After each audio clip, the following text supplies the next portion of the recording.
And aloha, America. Welcome back to the show here. I want to talk about Europe and the rest of the world, the economic situation over there.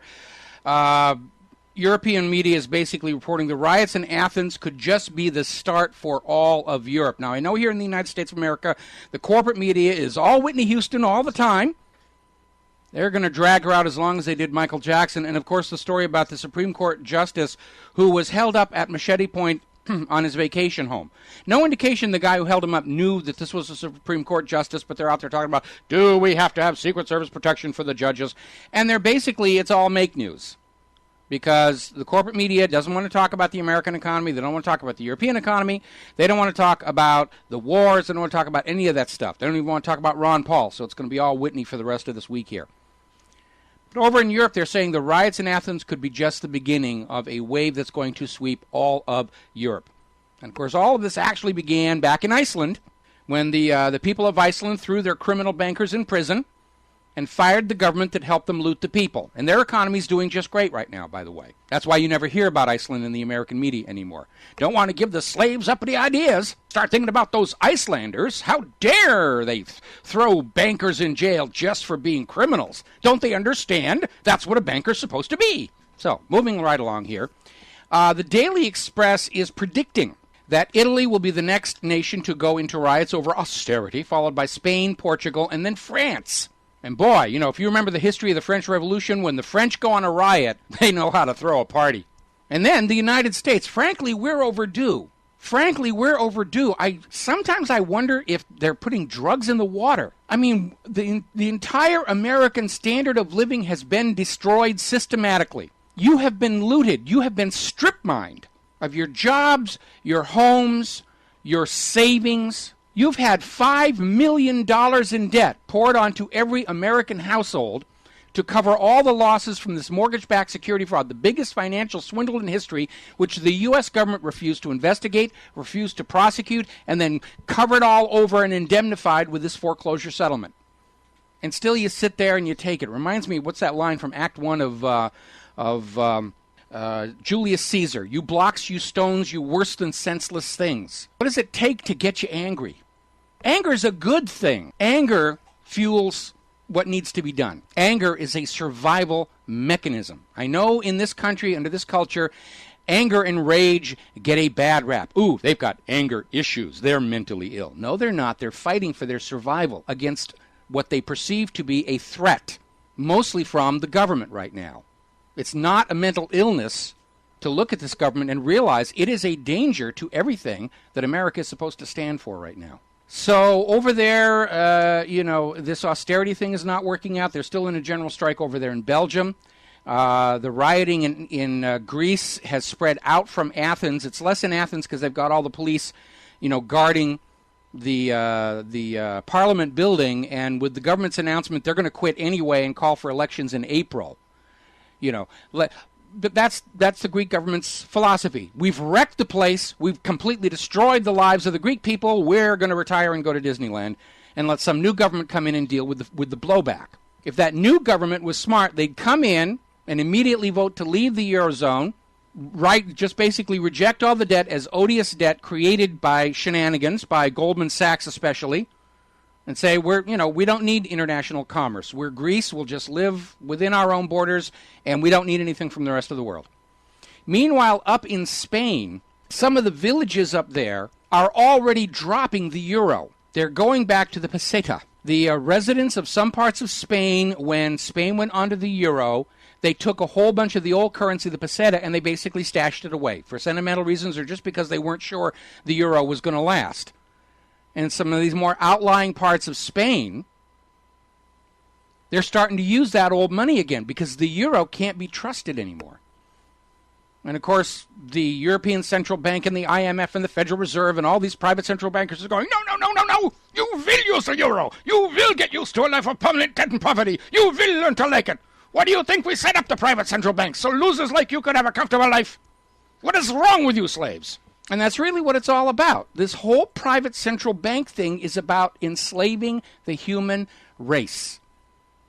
We have amongst us a subgroup of subhumans who are absolutely convinced that the entirety of the human population is supposed to work hard and just turn over the product of that work to this select subgroup of subhumans so that they can live like gods incarnate. They really, truly believe that. It's hopelessly outdated thinking by about at least 2,000 years, but they truly believe it.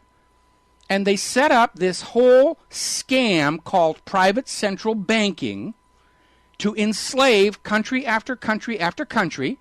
And what they would first do is they would compromise the civil government. You know, just like the plantation owners in the Deep South would have a few trusted slaves called the overseers that he would treat a little bit better than the rest of the slaves. And in exchange, these overseers would handle the whips and the chains and keep the rest of the slaves in line. But they were all still slaves. And that whole model was based on chattel ownership of the person's body. And then before that, there was rule by divine right. You have to do what I tell you because the invisible man in the clouds anointed me king over all of you.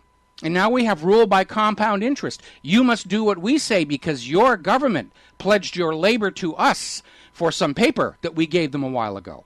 It's time for a slave rebellion because rule by compound interest is no more legitimate than rule by chattel ownership of your body or rule by divine right. Humankind have come to understand rule by divine right. It's a joke. It's a cruel joke.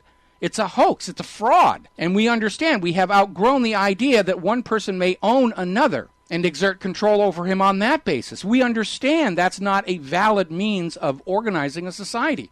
And now we have to come to understand that private central banks that by design entrap a nation in debt are just as invalid. We need to break those chains. We need to overthrow this hoax, this fiction. We're on the verge of triggering a global thermonuclear war to try and destroy those last few countries that are too smart to have private central banks.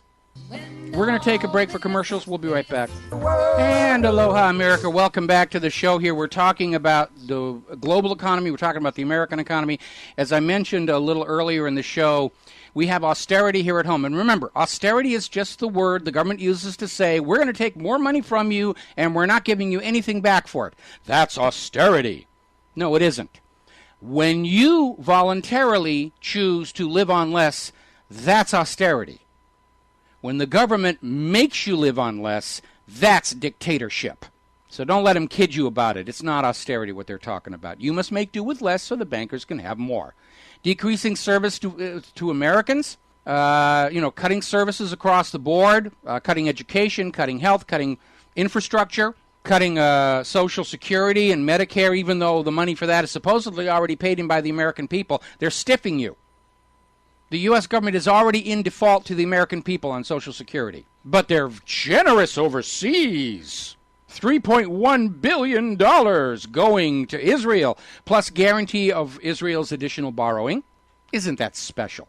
And $1.3 billion to the new government of Egypt to bribe them to not argue when Israel goes on stealing more Palestinian land. That's all it is. And by the way, the Egyptian cabinet minister went public today saying that U.S. funding for nonprofits in Egypt, there goes more of your money, is to create chaos, to try and throw the government back into turmoil to put a new Mubarak back on the throne. And the U.S. response to that was, how dare you? How dare you dare? How dare you dare to dare? And so forth and so on. Harumph, harumph, harumph. Meanwhile, the Jordanians are demanding, the Jordanian people are demanding closure of the Israeli embassy and expelling the Israeli ambassador. I guess Israel can't get along with anybody. Of course, they've worked at it for 60 years. Meanwhile, down in Gaza, remember Gaza? That's this little slip of land that filled with an imaginary people that Israel insists are trying to kill them. Their one and only power station has had to shut down because Israel will not allow any fuel into it. And there's an object lesson there because every time you have Israelis and Israeli supporters, and they start building walls, and they want to live inside the walls, lives of luxury, and everybody outside the wall, they need to crush down to worse than third world poverty. Now the Gazans are not only hungry and thirsty, they have no electricity at all. And that's exactly what Israel wants for anybody who is not part of them. That's not democracy. In fact, that's war crimes. That's human rights violations when you deprive people of the basic necessities of life. And the U.S. turns a blind eye while Israel carries out these violations. When Israel guns down an American aid worker in international waters in cold blood trying to take food and medicine into Gaza, the U.S. government runs up to the UN and says, it's okay, it's okay. Israel can kill as many Americans as they want. We don't mind, really. It's no skin off our nose. Meanwhile, turning back to home, the situation in Maine is deteriorating rapidly. The state GOP is still insisting the caucus is over. Romney won. You might as well get used to it. But there's growing pressure for a complete Maine recount, not only because of the disenfranchisement of some of the counties who had to postpone because of the weather, because the principle of an election is you count every single vote. You don't just stop when you've got the result you want and declare the whole thing to be over. And more to the point, more and more of the leaders of the individual caucuses have been double-checking the numbers that they got versus the numbers that are in the official tally giving Romney the win, and they are not matching up. They are not matching up. By the way, in this nation, 1.8 million dead people are still registered to vote. And apparently they're all Romney supporters. Now, Energy Conversion Devices has filed for bankruptcy. This is another setback for Obama's solar energy and, guarantees and all the rest of that stuff.